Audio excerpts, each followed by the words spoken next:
இன்னைக்கு இன்னொரு விஷயத்தை நம்ம புரிஞ்சுக்கணுங்க ஐயா. பீகாரில் இன்னைக்கு நாம தமிழ்நாட்டில் குறிப்பாக நம்முடைய சில அரசியல்வாதிகளுக்கு பீகார் மாநிலத்தை திட்டுவதே வாடிக்கையா இருக்கு. யாராவது பீகார் பக்கம் போனீங்கன்னா ஐயா, தக்னி அப்படிங்கிற ஒரு கிராமம் இருக்குதுங்க ஐயா, பீகாரில் தக்னி. அந்த கிராமத்தில் 45 ஆண்டுகளாக காவல்துறை ஒரு கிரிமினல் வழக்கு அந்த கிராமத்தில் பதிவு செய்யலைங்க ஐயா. தக்னியில் ஒரு எஃப்ஐஆர் அந்த கிராமத்துக்குள்ள இதுவரைக்கும் பதிவாகல. 45 இயர்ஸ். அதற்கு 85% அங்கே எண்ணும் எழுத்தும் ஆற்றல், கற்றல் ஆற்றல் 85% ஐயா லிட்ரஸி ரேட். என்ன நீங்க ஆராய்ஞ்சீங்கன்னா இன்னைக்கு பீகாரில் மது விலக்குன்னு ஒன்று கொண்டு வந்திருக்கிறாங்க. மது விலக்கு, அதாவது மதுவை நாங்க IMF-ல விட மாட்டோம் அப்படி. அது 45 ஆண்டுகளாக இந்தியன் மேட் ஃபாரின் லிக்கரை கிராமத்துக்குள்ள ஒப்பந்தம் போட்டு அனுமதிக்காத ஒரு கிராமம்.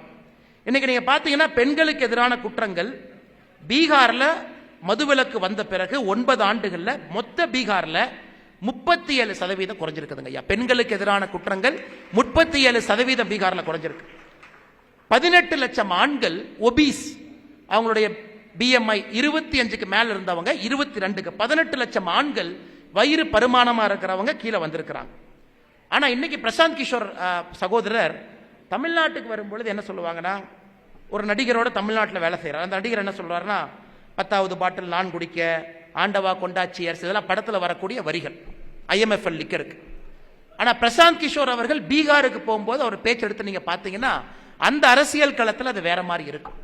பீகாரில் மதுவிலக்கு எதுக்கு வேணும்? மதுவிலக்கே வேண்டாம், அரசுக்கு வருமானம் வேணும், திறந்து விடுங்க. ஐயா, நம்ம அரசுக்கு வருமானத்தை பத்தியே பேசல. அரசுக்கு வருமானம்ங்கிறது விவசாயிகளுக்கு வந்த பிறகு கொஞ்சம் அரசுக்கு வரணும். இதான் அர்த்த சாஸ்திரத்தில் கௌட்டில்யா சொல்லியிருப்பது. அரசு எப்படின்னாங்க ஐயா, தேன் கூட்டுல கை வச்சு எடுத்துறோம். தேனெல்லாம் உங்களுக்கு, அந்த கையில ஒட்டின தேன் தான் அரசுக்கு. அரசு எடுத்து நக்கிட்டு போயிடணும். அதான் அரசுக்கு வர்ற வரி. நம்ம தேன் கூட்ட கையில் எடுத்து ஒளிச்சு வச்சுக்கிட்டு விவசாய பெருமக்களுக்கு கையில ஒட்டி இருக்கிற தேனை நீங்க நக்கிக்கன்னு சொன்னா எப்படிங்க ஐயா விவசாய பெருமக்கள் விவசாயம் பண்ண முடியும்? வரியினுடைய அடிப்படை தன்மை ஒற்ற தேர்ந்த அரசுக்கு, ஒற்ற தேர்ந்த அரசுக்கு. இந்த கல்லை பொறுத்தவரை கூட ஒற்றதாங்க ஐயா அரசுக்கு வரணுமோ தவிர முழு பகுதியும் விவசாயத்துக்கு வரணும். இல்ல நல்லசாமி ஐயா உன்னுடைய கருத்து நாங்க பல முறை இதை ஆர்கியூ பண்ணுவாங்க ஐயா பேசும்பொழுது. அரசுக்கு இங்க என்ன வேலை? கல்லை பொறுத்தவரை முழுமையா விவசாயத்துக்கு தான். நான் ஐயாட்ட சொல்லுவேன், ஐயா நியாயமான கருத்து தான். அரசுன்னு ஒன்று இடையில இருந்தா தாங்க ஐயா ரெகுலேட் பண்ண முடியும்.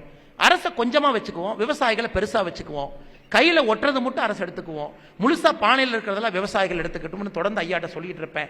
அதுல எனக்கும் நல்லசாமி ஐயாவுக்கும் பல இடத்துல பல கருத்து வேறுபாடுகள், எப்படி இதை செய்யணும்னு.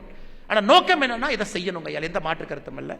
நோக்கம் பிராக்டிக்கலா ஓட்டு போடுற ஒரு ஜனம், ஓட்டு போடுறவங்க யோசிக்கணும். இவங்க ஏதோ பொதுவா ஒரு பானை தூக்கிட்டு கல்லுன்னு சொல்ல. ஐயா நாம விவசாயத்தில் இருக்கிறோம், நம்ம கல்ல தெரியுங்க ஐயா. 90% பேர்த்துக்கு தெரியாதுங்க ஐயா. பானையில் ஏதோ வச்சிருக்கிறாங்க, கொண்டு வந்து கொடுக்குறாங்க. அவர்களுக்கு நம்ம புரிய வைக்கணும். ஏன்னா அவங்க ஓட்டு போட்டு நம்ம மொத்தமா ஜெயிக்கும் பொழுதுதாங்க ஐயா விவசாயிகளுக்கு நல்லது நடக்கும். அதனால் இது போன்ற நிறைய விழிப்புணர்வு பேரணிகள் தமிழ்நாடு முழுவதும் நடக்கணும். செய்திகளை உடனுக்குடன் தெரிந்து கொள்ள உடனே சப்ஸ்கிரைப் பண்ணுங்க.